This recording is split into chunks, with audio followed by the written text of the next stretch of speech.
Consulta popular y su baja participación, los reclamos de los promoventes que consideran hubo un sabotaje a la consulta y la polémica sobre el sentido o sin sentido del ejercicio son un tema de amplísimo debate desde hace días y especialmente a partir del domingo 1 de agosto y del desarrollo naturalmente ese día de la jornada de participación.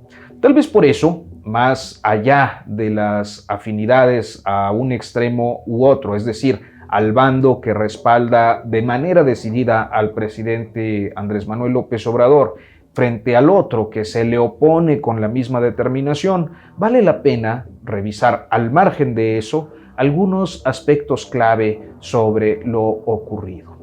Lo primero que debe entenderse es que la consulta popular del 1 de agosto fue un ejercicio histórico. Histórico porque México jamás había tenido un mecanismo de este tipo, ni había hecho uso de este, salvo por lo que son las elecciones. Lo explico brevemente.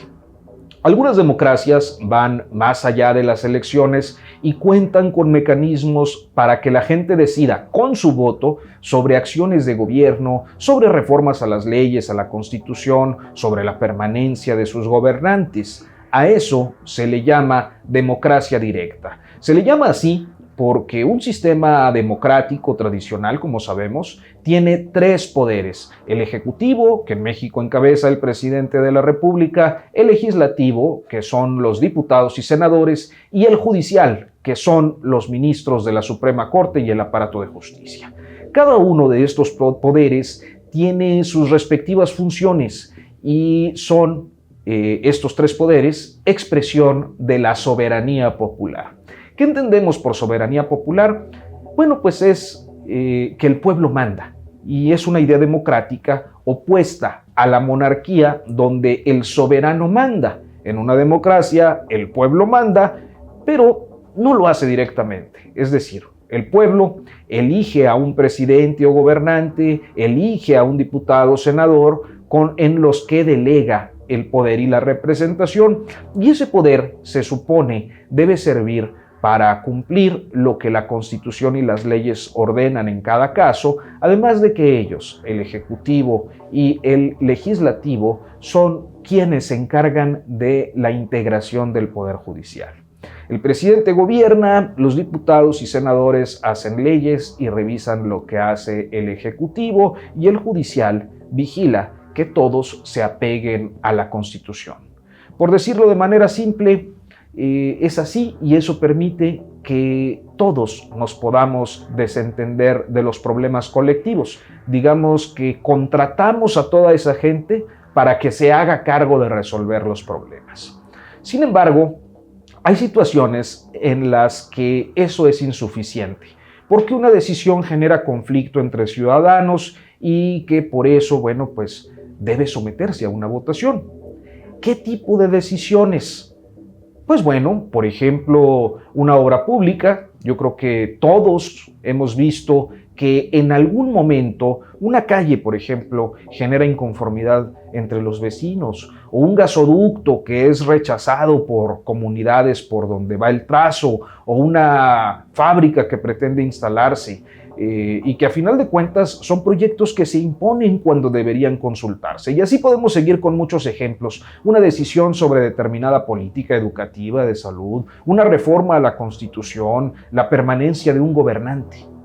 Entonces, desde la Roma antigua se creó una votación aplicada luego a partir de la Revolución Francesa en países democráticos, una votación en la que participa el pueblo para decidir.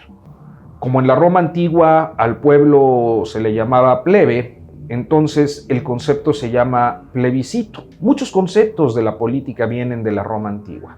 Y bueno, en este caso, con el avance del pensamiento político, se crearon diferentes tipos de votación que conocemos ahora como procesos plebiscitarios.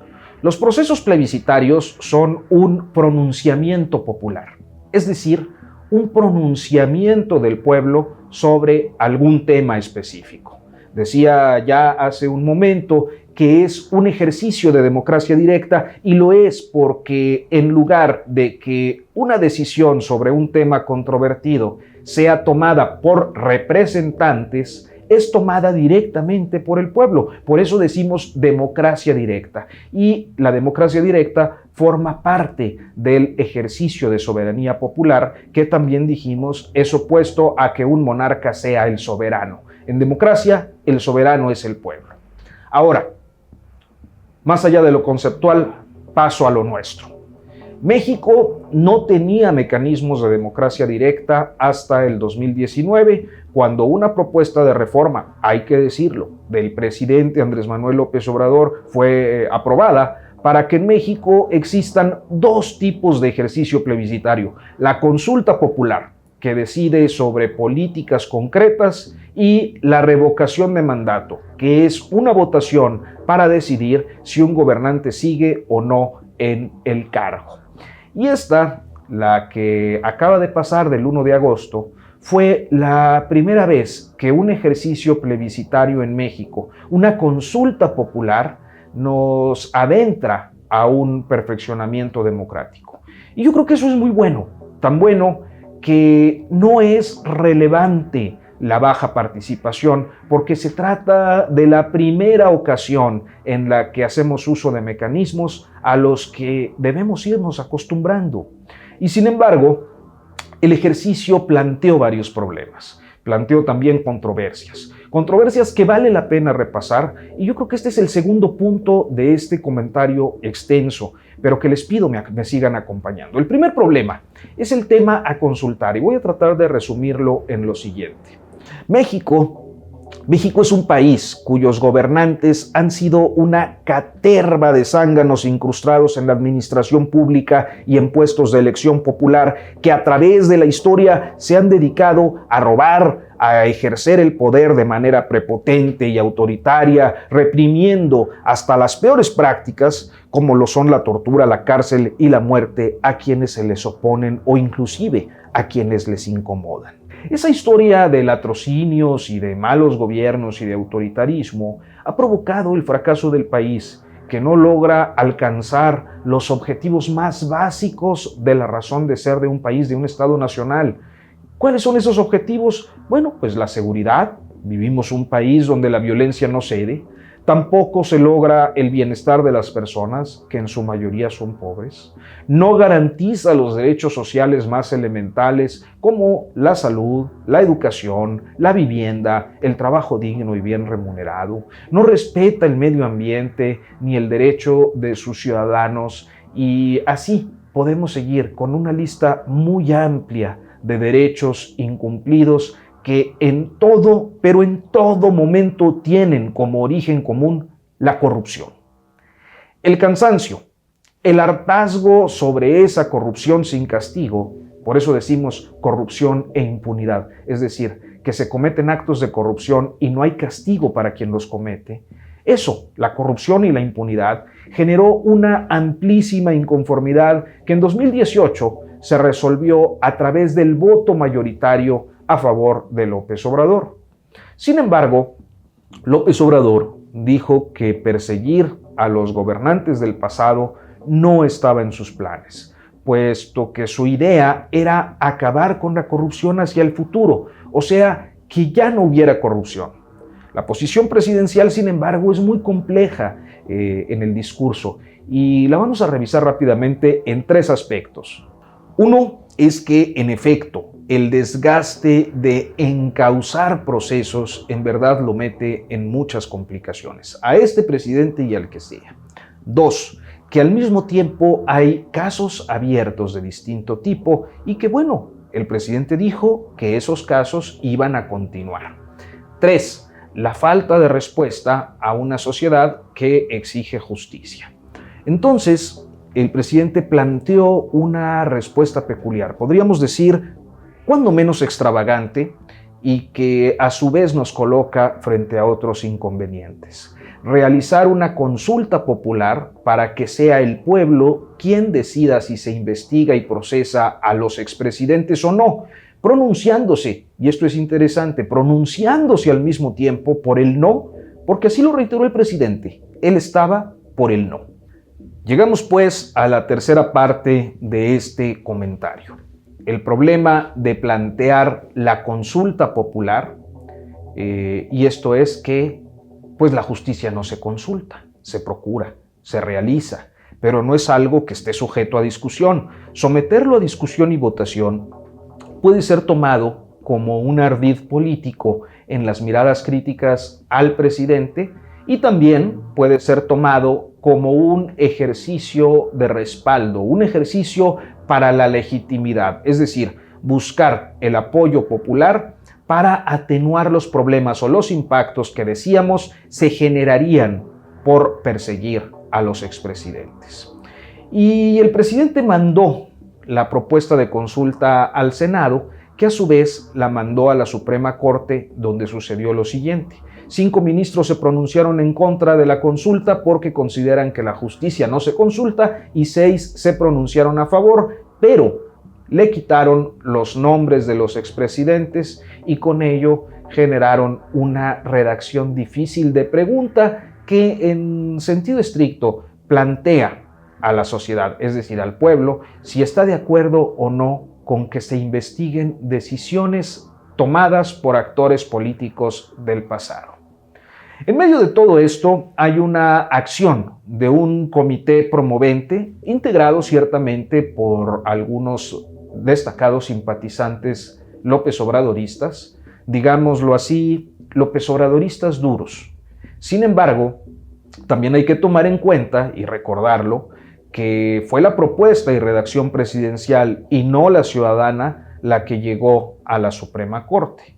Y en este sentido es necesario puntualizar algo, que el esfuerzo ciudadano no es desestimable, que aún tratándose de López Obradoristas, ellos son ciudadanos. El punto es que hubo un esfuerzo, una convicción y una postura. Yo tiendo a pensar bien de los ejercicios auténticamente ciudadanos y que me parece indebido que se les ridiculice o se les subestime, en especial porque en las semanas previas a la consulta hubo también expresiones ciudadanas ajenas al ámbito partidista e inclusive miradas críticas de suyo al gobierno de López Obrador que llamaron a la participación, como es el caso del Ejército Zapatista de Liberación Nacional, los colectivos de víctimas, con personalidades destacadas como Javier Sicilia, que siendo de izquierdas no se identifican con el actual gobierno. Entonces hay un ejercicio ciudadano paralelo a todo esto. La razón es una, y la abrió el ministro presidente de la Corte: la posibilidad de abrir comisiones de la verdad y procesos de justicia transicional, de justicia histórica. Y eso todo junto es digno de encomio, porque se trata de ciudadanos que buscan una vía democrática, se trata de ciudadanos que aspiran a procesos de justicia, aunque todo eso se ubique dentro de la persistente disputa política que hemos dado en llamar polarización. Y es aquí donde abordo el último punto: la política no como vía de discusión, diálogo y construcción democrática, sino en su peor cara, la empleada para la descalificación, para el enfrentamiento insano, para el retroceso. Lo que ocurre es que vivimos tiempos complicados en el mundo y en México, donde la hipercomunicación genera un ruido tremendo que es necesario disipar para escuchar lo fundamental. ¿Qué es lo fundamental en el caso de la consulta? Bueno, pues a mi parecer es lo siguiente.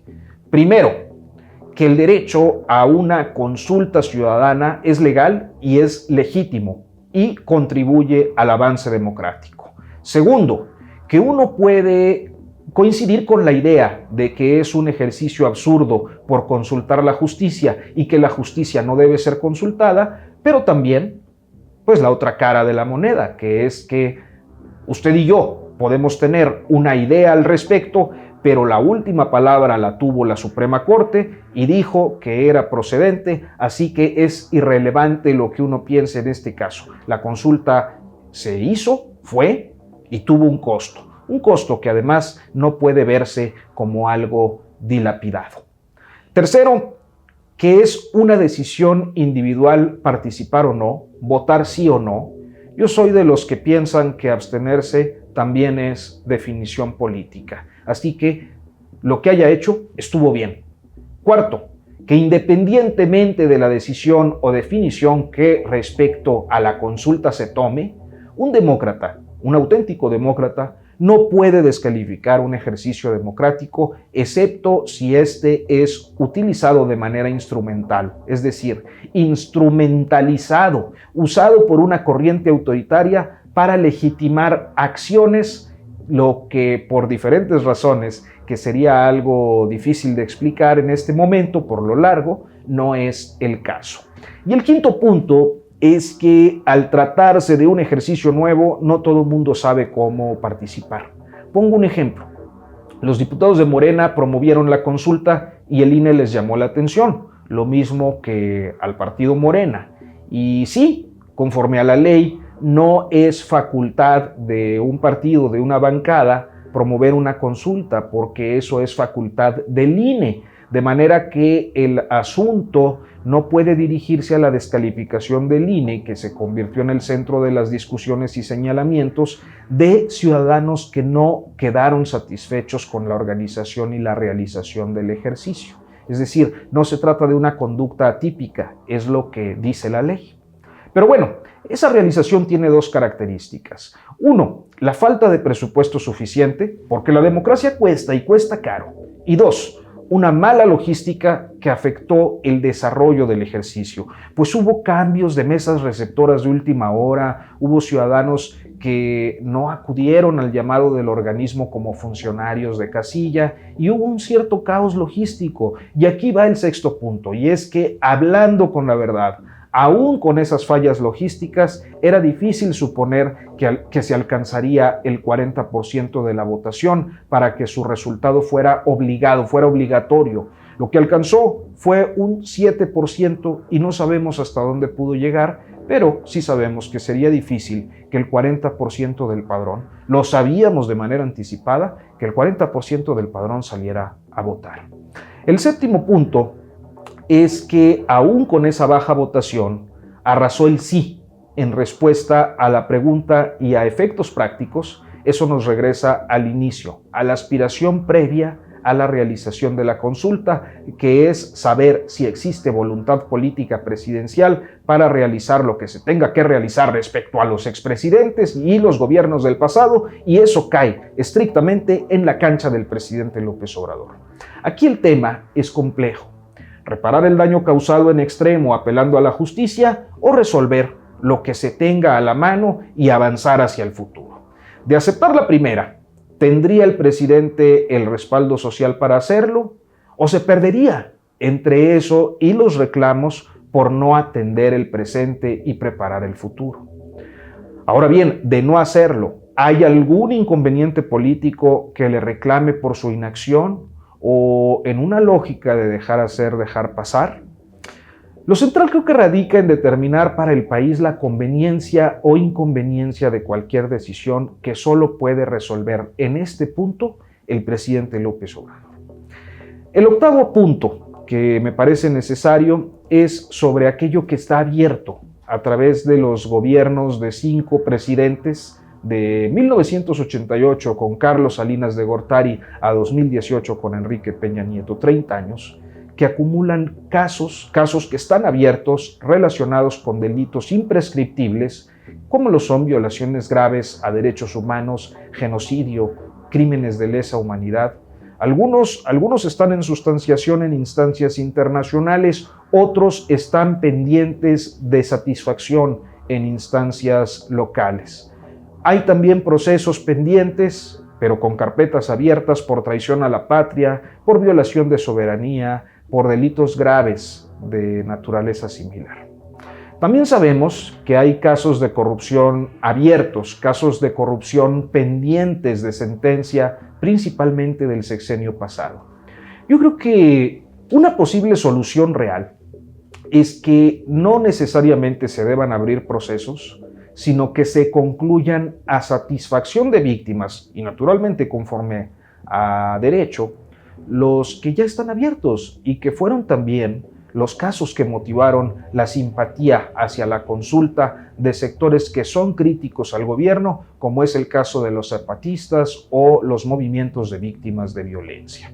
Y un noveno punto Un punto final de este comentario sería que esa aspiración, la ciudadana, de acceder a la justicia no solo es legítima, es indispensable para el mejoramiento del país. Creo que mínimamente ese reconocimiento debe otorgársele a quienes, al margen de vericuetos de los grupos de poder, decidieron como ciudadanos participar, desde los actos promoventes hasta la asistencia a la jornada de consulta, o inclusive la inasistencia.